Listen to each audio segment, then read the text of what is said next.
क्या हाल है दोस्तों। आज हम बात करेंगे कुछ ऐसे रहस्यों के बारे में जो इतिहास के पन्नों में दफन हैं। कुछ घटनाएं इतनी रहस्यमयी होती हैं कि वैज्ञानिक और इतिहासकार भी उन्हें सुलझाने में हार मान जाते हैं। क्या आपने कभी सोचा है कि इतिहास में ऐसी घटनाएं भी घटी हैं जिन्हें आज तक कोई सुलझा नहीं पाया? ऐसी घटनाएं जो वैज्ञानिकों और इतिहासकारों दोनों के लिए आज भी एक रहस्य बनी हुई हैं। अगर आपको लगता है कि आप सब जानते हैं तो इस वीडियो के अंत तक आपके विचार बदल सकते हैं। तो चलिए शुरू करते हैं। साल था 1908। जगह थी साइबेरिया का घना जंगल। यह जंगल अपने रहस्यमयी और अनछुए सौंदर्य के लिए जाना जाता था। अचानक एक जोरदार धमाका हुआ। ऐसा धमाका जिसे सुनकर दूर दूर के गांवों में भी लोग चौंक उठे। इतना जोरदार कि 2000 वर्ग किलोमीटर का जंगल पल भर में तबाह हो गया। यह धमाका इतना भयानक था कि उसकी गूंज सैकड़ों किलोमीटर दूर तक सुनाई। लाखों पेड़ धराशायी हो गए, मानो किसी विशालकाय हाथ ने उन्हें उखाड़ फेंका हो। यह दृश्य किसी प्रलय से कम नहीं था। लोगों ने आसमान से एक आग का गोला गिरते देखा था। यह गोला इतना चमकीला था कि दिन में भी रात जैसा अंधेरा छा गया। क्या यह कोई उल्कापिंड था या फिर कुछ और? यह सवाल सबके मन में उठ रहा था। सबसे अजीब बात यह थी कि घटना स्थल पर कोई गड्ढा नहीं मिला। वैज्ञानिक हैरान थे। इतनी बड़ी घटना और कोई निशान नहीं। कुछ ने कहा यह एक धूमकेतु था जो वातावरण में ही फट गया जिससे यह धमाका हुआ, तो कुछ ने इसे एलियन हमले से जोड़ दिया। क्या यह वाकई में किसी दूसरी दुनिया से आया था? आज तक इस रहस्य का कोई जवाब नहीं मिला है। वैज्ञानिक और शोधकर्ता आज भी इस घटना की गुत्थी सुलझाने में लगे हैं। सोचो यार, अगर वाकई में यह कोई एलियन हमला था तो कितना खतरनाक होता। समुद्र हमेशा से ही रहस्यों से भरा रहा है। इसकी गहराइयों में न जाने कितने अनसुलझे रहस्य छिपे हुए हैं। और इसी समुद्र के बीचों बीच मिला एक जहाज, मैरी सेलेस्ट। यह जहाज अपने समय का एक बहुत ही प्रसिद्ध जहाज था। साल 1872 में अटलांटिक महासागर में यह जहाज बिना किसी क्रू के मिला। यह घटना समुद्री इतिहास की सबसे बड़ी पहेलियों में से एक बन गई। जहाज बिल्कुल सही हालत में था। खाने की मेज पर खाना सजा था और सभी चीजें अपनी जगह पर थीं। लेकिन क्रू का कहीं कोई नामो निशान नहीं था। ऐसा लग रहा था जैसे वे अचानक गायब हो गए हों। क्या हुआ होगा उन लोगों के साथ? यह सवाल आज भी लोगों के मन में गूंजता है। क्या उन्हें समुद्री लुटेरों ने अगवा कर लिया, या फिर वे किसी और कारण से गायब हो गए, या फिर कोई और ताकत थी जो उन्हें अपने साथ ले गई? कुछ लोग मानते हैं कि यह किसी अलौकिक शक्ति का काम था। कुछ लोगों का मानना है कि समुद्र में रहने वाले कोई रहस्यमयी जीव उन्हें अपने साथ ले गए। यह विचार भी काफी प्रचलित है। वहीं कुछ लोग इसे भूतिया जहाज मानते हैं। उनका कहना है कि जहाज पर भूतों का साया था। सच क्या है, यह आज तक कोई नहीं जानता। मैरी सेलेस्ट का रहस्य आज भी अनसुलझा है और लोगों को हैरान करता है।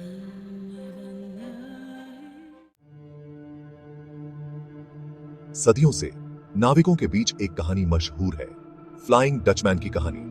कहते हैं कि यह एक भूतिया जहाज है जो समुद्र में भटकता रहता है।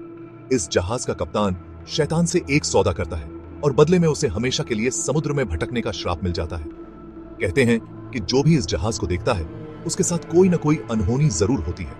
कुछ लोग कहते हैं कि उन्होंने इसे अपनी आंखों से देखा है और उसके बाद उनकी जिंदगी बर्बाद हो गई। क्या यह सिर्फ एक कहानी है या फिर इस कहानी के पीछे कोई सच्चाई छुपी है? क्या वाकई में फ्लाइंग डचमैन मौजूद है? चैप्टर 4, साल 1938 में क्रोएशिया के तुजला शहर में एक अजीब और गरीब चीज मिली। एक धातु का बना हुआ गोला।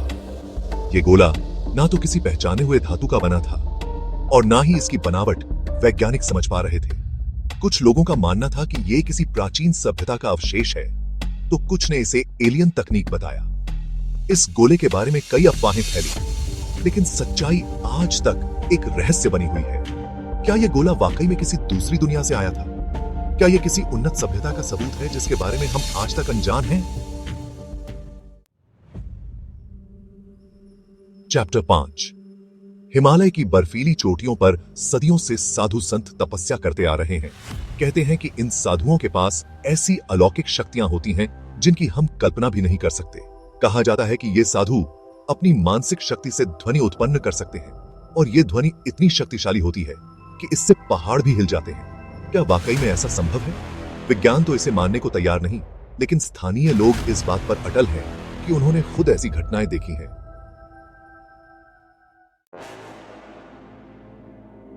चैप्टर 6 साल 1959 रूस के उरल पर्वत में 9 युवा ट्रैकर्स एक अभियान पर निकले। ये अभियान मौत के मुंह में चला गया। कुछ दिन बाद इन ट्रैकर्स के शव बर्फ में दबे हुए मिले। शवों की हालत देखकर पुलिस के भी होश उड़ गए। कुछ के शरीर बुरी तरह से कुचले हुए थे तो कुछ के कपड़े फटे हुए थे। सबसे अजीब बात यह थी कि एक शव का तो जीभ ही गायब था। इस घटना के पीछे क्या राज था? क्या इन ट्रैकर्स पर किसी जंगली जानवर ने हमला किया था या फिर कोई और ताकत थी जो उन्हें मौत के घाट उतारना चाहती थी? कोई और भी जी साहा थी। चैप्टर 7 ब्रिजवाटर ट्रायंगल, जहां अजीबोगरीब घटनाएं आम हैं। अमेरिका का ब्रिजवाटर ट्रायंगल इलाका हमेशा से ही रहस्य और अजीबोगरीब घटनाओं का गढ़ रहा है। यहां यूएफओ देखे जाने की खबरें आम हैं। लोग बताते हैं कि उन्होंने आसमान में अजीब रोशनी देखी है और कुछ तो यह भी दावा करते हैं कि उनका अपहरण एलियंस ने कर लिया था। इसके अलावा यहां रहस्यमयी तरीके से जहाज और हवाई जहाज भी गायब हो जाते हैं। क्या यह वाकई में एलियंस का काम है या फिर इस इलाके में कुछ और है जो इन घटनाओं के पीछे है? चैप्टर 8 तुंगुस्का विस्फोट, एक बार फिर। जी हां दोस्तों, आपने सही सुना। टंगुस्का विस्फोट का रहस्य इतना गहरा है कि इसे एक बार में सुलझाना नामुमकिन है। 1908 में हुए इस विस्फोट के बारे में आज तक वैज्ञानिक एकमत नहीं हो पाए हैं। कुछ का मानना है कि यह एक उल्का पिंड था जो वातावरण में ही फट गया, तो कुछ इसे एलियन हमला मानते हैं। वहीं कुछ लोगों का कहना है कि यह एक प्राकृतिक आपदा थी। सच क्या है यह तो शायद हम कभी नहीं जान पाएंगे, लेकिन टंगुस्का विस्फोट हमेशा इतिहास के पन्नों में एक रहस्य बना रहेगा। चैप्टर 9 रोम की आग, एक साजिश। साल 64 ईस्वी में रोम शहर आग की लपटों में घिरा हुआ था। यह आग इतनी भयानक थी कि देखते ही देखते पूरे शहर को अपनी चपेट में ले लिया। आग इतनी भयानक थी कि देखते ही देखते पूरे शहर को अपनी चपेट में ले लिया। इस आग ने रोम के कई महत्वपूर्ण इमारतों और घरों को नष्ट कर दिया। लोग अपनी जान बचाने के लिए इधर उधर भाग रहे थे। इस आग में हजारों लोग मारे गए और शहर का एक बड़ा हिस्सा जलकर खाक हो गया। आग के बाद शहर के लोग अपने घरों और जीवन को फिर से बनाने की कोशिश में जुट गए। कहा जाता है कि रोम के क्रूर शासक नीरो ने खुद इस आग को लगवाया था ताकि वो अपने महल के लिए जगह बना सके। नीरो के इस कदम ने उसे इतिहास में एक विवादास्पद व्यक्ति बना दिया। लेकिन क्या वाकई में नीरो ने ही यह आग लगवाई थी? यह सवाल आज भी इतिहासकारों के बीच बहस का विषय बना हुआ है। कुछ इतिहासकारों का मानना है कि नीरो पर यह इल्जाम गलत लगाया गया था और असल में यह आग किसी और वजह से लगी थी। वे कहते हैं कि आग का कारण प्राकृतिक आपदा या किसी अन्य दुर्घटना हो सकता है। सच क्या है ये आज तक एक रहस्य बना हुआ है। रोम की आग का असली कारण जानने के लिए हमें और गहराई से इतिहास की परतों को खंगालना होगा।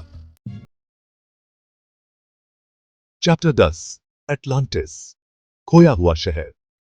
प्राचीन यूनानी दार्शनिक प्लेटो ने अपनी किताबों में एक ऐसे शहर का जिक्र किया था जो समुद्र में डूब गया था। इस शहर का नाम था एटलांटिस। प्लेटो के मुताबिक एटलांटिस एक उन्नत सभ्यता वाला शहर था, लेकिन एक भयानक प्राकृतिक आपदा के कारण यह शहर समुद्र में समा गया। क्या वाकई में एटलांटिस नाम का कोई शहर था या फिर यह सिर्फ प्लेटो की कल्पना थी? आज तक कई खोजकर्ता एटलांटिस को ढूंढने की कोशिश कर चुके हैं, लेकिन उन्हें कामयाबी नहीं मिली। लेकिन उन्हें